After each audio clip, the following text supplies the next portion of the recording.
Ayan, good morning po sa ating lahat. Ayan, ako po ay si Sister Evelyn dito po sa JNCIM Batangas City. Ayan, at nagpapasalamat po tayo dahil tayo ay nakabahagi sa SOL1 bilang ako po ang naatasan na bigay sa inyo ng orientation. Nire-recognize ko din po ang presence po ng ating Pastor Frankie. Salamat po sa pag-assist sa atin po ngayong umaga sa pag-create po ng link. At ngayon po ay uh, ating pong umpisahan ang ating orientation. Ready na po ba ang lahat sa klase or sa mga lesson na ating pag-aaralan sa sunod? Ayan, una po na kailangan natin ang ating pong requirements. Ayan, kung mayroon po kayo dyan ng mga notebook, pwede po kayong mag-notes para maalala nyo po ito, para balikan nyo pag uwi nyo sa bahay. Ano po, unang requirements po ay kailangan natin ng Bible. Ayan, kailangan po nating mag-secure, mag-invest ng personal Bible. Ano po, kailangan natin ito sa ating devotion. Marunong na po ba ang lahat mag-devotion? Gumawa ng ating devotional journal. Ayan, natatandaan niyo po ba yung naituro sa atin na devotional journal? Ayan, yun po ay kailangan ay isa po yan sa requirements na ating i-comply. Ano po, yung hindi naman po ito ang babasahin by words. Ito po ay isasubmit natin pag comply po sa requirements. Pero personally po, napakahalaga po nito na daily sa ating pong pag-aaral ng SOL1 na meron po tayong daily devotion, pagbabasa ng Bible, pananalangin, at required po na ma-journal natin ito. Doon po sa mag-notes sa ating mga lesson, nire-request po namin na i-separate po. Kung gusto nyo pong sa kada lesson ay mag-notes, ay i-separate nyo po yung maghanda po kayo ng ibang notebook para sa pag-notes nyo sa mga lesson na matatakel. Ano po, pero i-separate nyo po yung journal as specific na yun po ay para sa journal lamang. Ito po ay isasubmit nyo bago mag-umpisa ang kada lesson sa every meetings nyo po. Ayan. At sunod po ay syempre kailangan nyo po ng ballpen para kayo ay makapag-notes, makapag-line, ayan, kung ano man po ang mga kailangan para matandaan nyo po ang mga gusto nyo pong i-take notes. Ayan. At last po na kailangan din ay nire-required po na mag-secure po kayo ng book. Meron po tayong dalawang book, module. Actually, module po ang aming tawag dito. Module 1, ito po yun. At module 2. Sa bawat lesson po, meron po tayong 10 meetings na kailangang i-comply. Ano po? At kada meetings po, may dalawa po tayong lesson na itatakel. Kaya aabutin po ito ng 1.5 na hour or medyo may extend ng kaunti pa. Ano po? Kung medyo mahaba po yung topic. Ayan. Napakahalaga po na tayo ay hindi nagmamadali. Ano po, pag tayo ay nag-a-attend, ano po, napakahalaga na matutunan po natin ito. Ito po ay kailangan natin sa daily walk natin sa pagsunod natin sa Lord, na tayo po ay talagang maturuan, tayo po ay matuto kung paano na sumunod tayo sa Lord bilang tayo ay mga disciples. Ano pa po ang kailangan natin? Para po sa admin, sino po yung na-assign sa inyo para maging admin? Yun po yung magtatanggap ng mga devotion. Siya po ang mag-check. Siya po yung ng attendance. Siya po ang mag-check ng mga daily devotion na ipapasa po ninyo. Meron po bang na-assign na po sa inyo? Sino po? Ang parang pakinig ko po ay si Pastora Babylin po ba yon? Tama po ba? Ayan, kailangan po na mayroon din po siyang mag-secure siya ng isang notebook para sa records. Ano, para hindi po mahirapan mabalikan kung ano yung record ng mga delegates, ng mga student hanggang sa pinaka-last po na lesson, mai-record po doon. Paki-take note po na ngayong next week, 'di ba, umpisa na po ng inyong first lesson, ay meron pong ang chichikan po na devotional journal ay start po ng September 29 hanggang October 5. Bali, mag-start po yun ng Monday. Chichikan niya po ay Monday hanggang Sunday. Di ba po, tayo ay nagde-devotion every morning. Ano po, pagkagising natin tayo ay nagde-devotion. Kaya yun po yung i-check ng ating admin. Ayan, bago po mag-umpisa ang klase, na ipasa na po sa kanya yung mga devotional journal natin. And ano pa pong sunod, yung ating pong attendance. Yan. Strict po ang ating klase sa attendance. Mahalaga po ang bawat lesson. Ayan.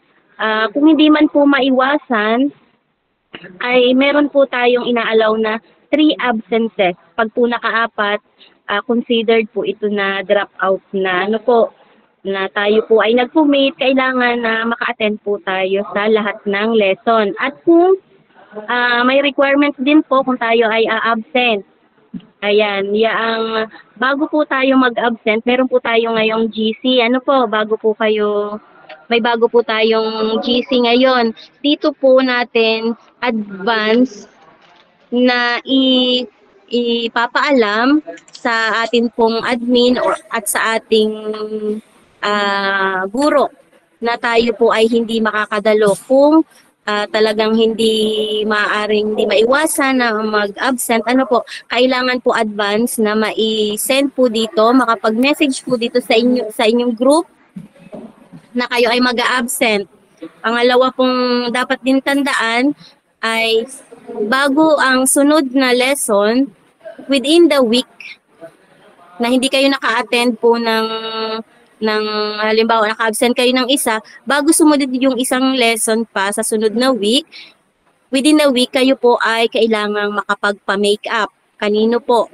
Makapagpa-makeup class kayo sa either po sa inyong cell group leader, sa inyong mentor or discipler, or kung sino po yung nangangalaga sa inyo.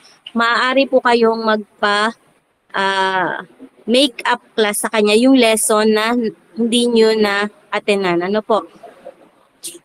Ano pa pong kailangan? At dahil nga po mayroon na kayong GC, kailangan nyo po ng proof na kayo ay nakapagpa-makeup na. Kailangan nyo pong mag-selfie kasama ng inyong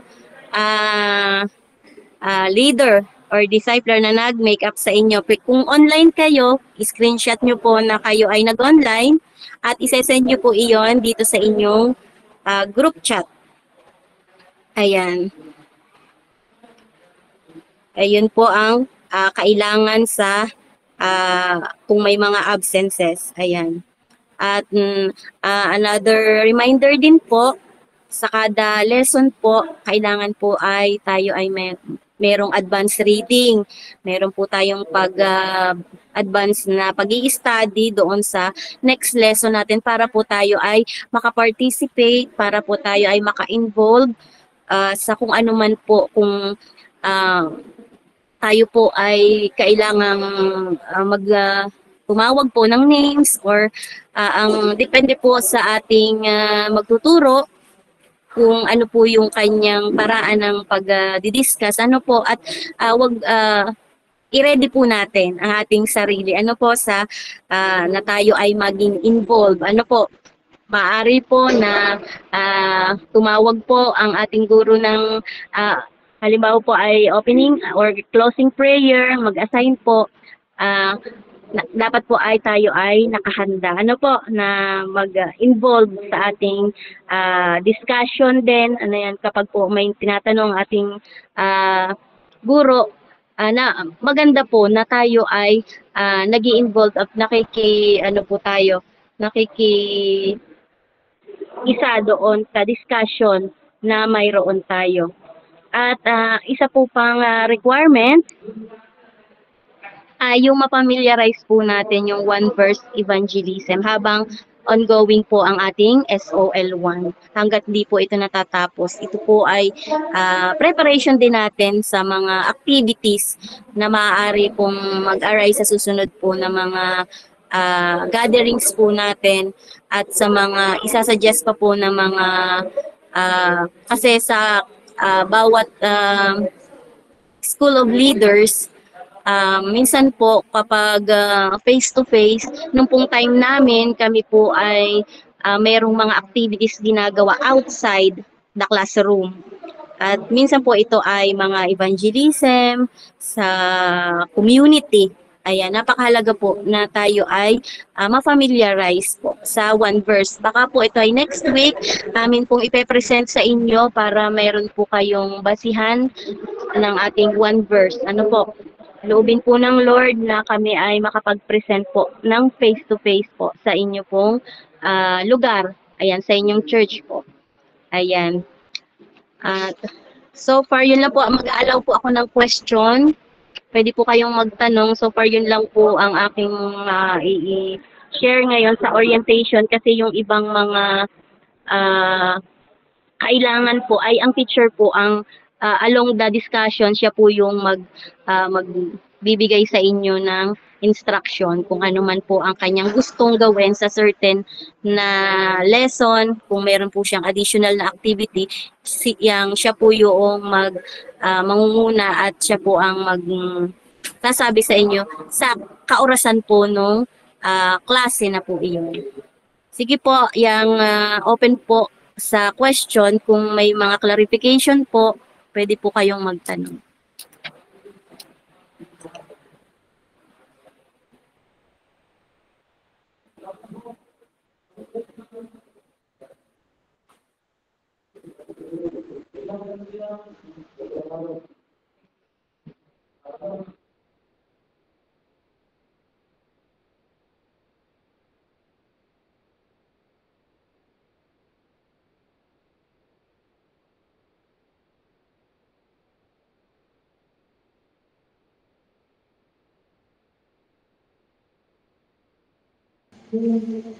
Ate Evelyn, tanong lang namin, dun sa admin, meron bang format ng record book?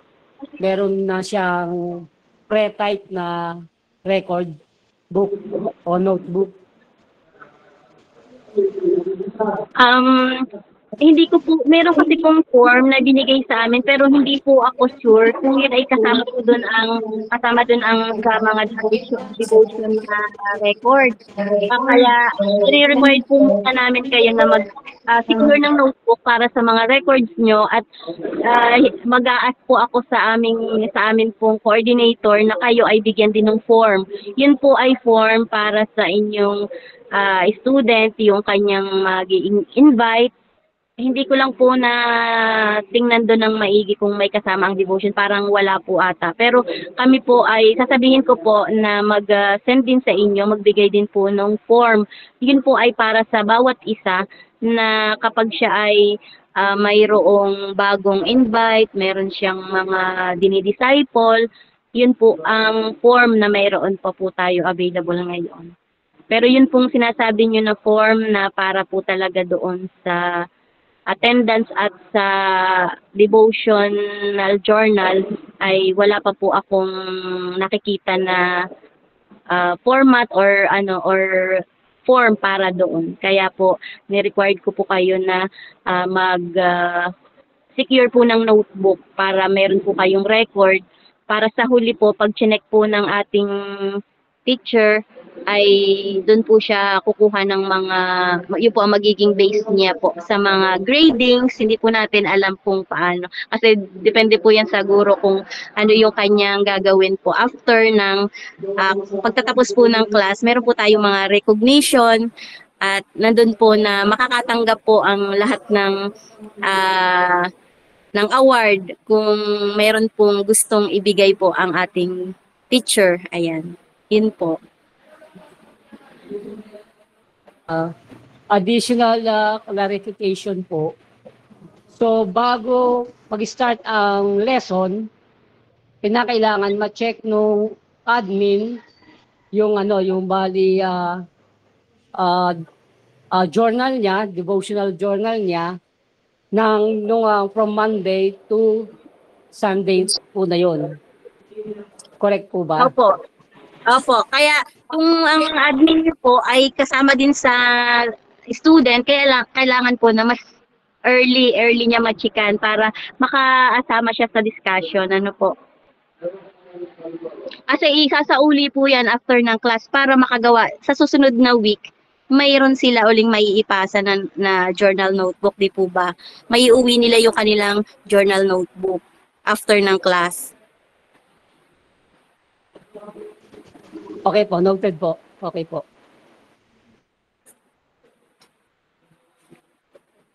Any question po? Baka meron po kayong question para malinawan po natin.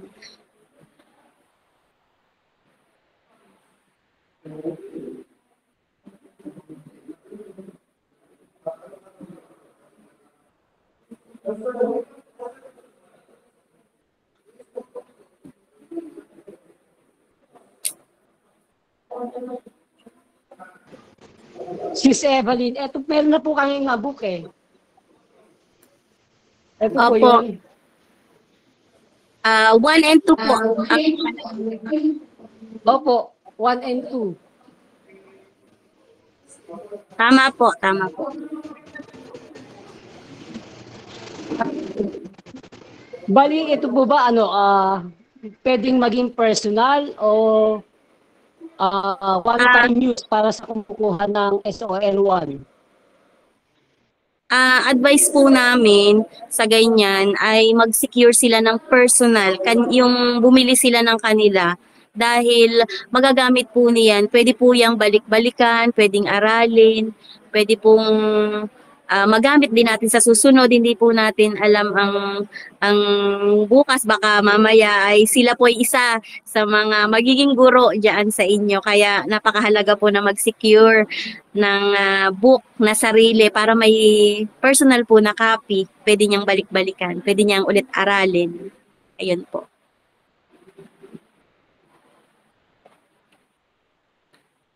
Kayo po ba ay ilan na po ang mayroong books diyan? Kayo po ba ay nag-request na Actually po, nag-request po kami kay Pastor Ronald. Nakapag-print po kami ng ng 30, bali 60 po yung 1 and 2.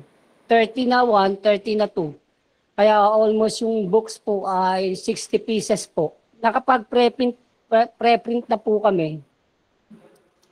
Ayan, mabuti po. Maganda po yan na habang po tayo ay nasa klase, meron po tayong kanya-kanyang book para po tayo ay sunod kung ano po yung dinidiscuss po sa atin. Ano po, mahalaga po ito. At saka mauuwi po natin.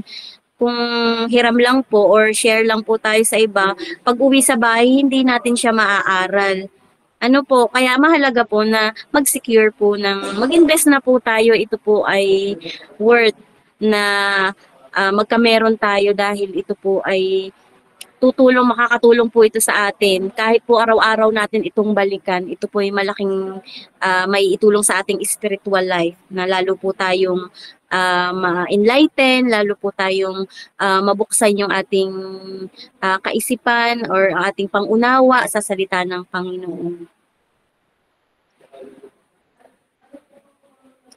Bali kung kayo naman po ay halimbawa mayroon pong mag-asawa, baka kung kung medyo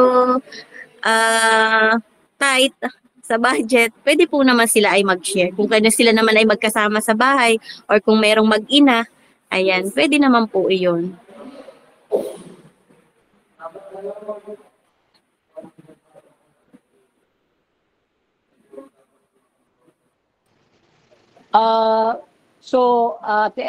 Evelyn, as early as of now, pwede na namin i-distribute yun, yung 2 books na yon sa kanila. Opo, pwede na po.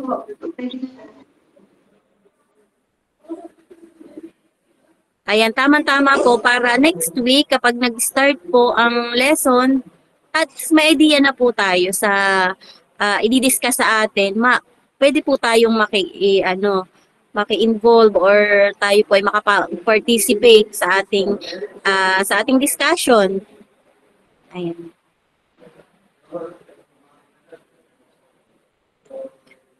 Ang dun po sa ating yung sa discussion na po proper ay hindi ko po sure kay Pastor Ronald kung kung ganyan po na kayo naman po ay sama-sama, pwede po siyang tumawag or siya na din po kung anong kanyang mas maalwan sa inyo at sa kanya na halimbawa po nga sa discussion ay magre-raise yan ng question ay kung kita naman ang kalahatan po, pwede po siyang pinpoint kung sino po ang pwedeng sumagot, kung meron siyang mga katanungan. Ano po? Siguro po ay kung din sa mga kung kayo ay nandiyan naman present naman kayo tuwing may klase, ay yun po, ma-assist nyo naman po si Pastor Ronald sa kanyang discussion in case na need niya ng sasagot or magpipinpoint po siya ng certain na student kung para makapag-participate po sa discussion. Ano po?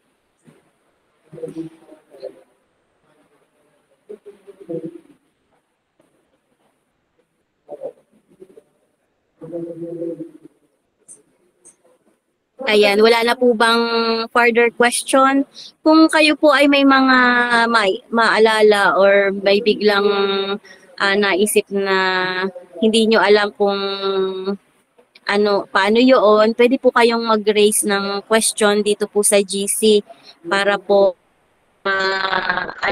masagot po agad, maipaliwanag kung talagang importante. Ano po? So far naman po, yun lang po yung may i-share ko sa inyo at panalangin ko po na kayong lahat ay makatapos sa SOL1. Kayo po ay enroll sa SOL2. Ayan. Okay po, Sis Evelyn. Thank you po for your time at maraming salamat po sa paliwanagan. See you next Sunday. Kayo po at ang inyong anak at yung iba pong galing dyan sa Batangas. You are welcome. Welcome po kayo sa JNCIM Santa Rosa dito po sa aming lugar. Ayan. Thank you po. Salamat po. Thank you po sa inyong time. Ayan, sige po, yun lamang po ang ating orientation ngayon. Pero wag po kayong mag-expect na ganito kadali ang lesson. Ano po, medyo mahaba po yun, inyo pong pagtiyagaan dahil malaki pong bagay ito para lumago po ang ating church, ang ating iglesia. Yun lamang po, God bless po sa inyo. Thank you po. God bless po. Thank you God po. bless po. God bless po. Thank you din po. Thank you po. Opo. Thank you po. Pastor Frankie, thank you po. Thank you po. Thank you po, Pastor Frankie. Bless po. Amen po. Amen. Bye-bye po. Bye-bye. Sige po. Ingat po Bye tayo. po. Salamat po.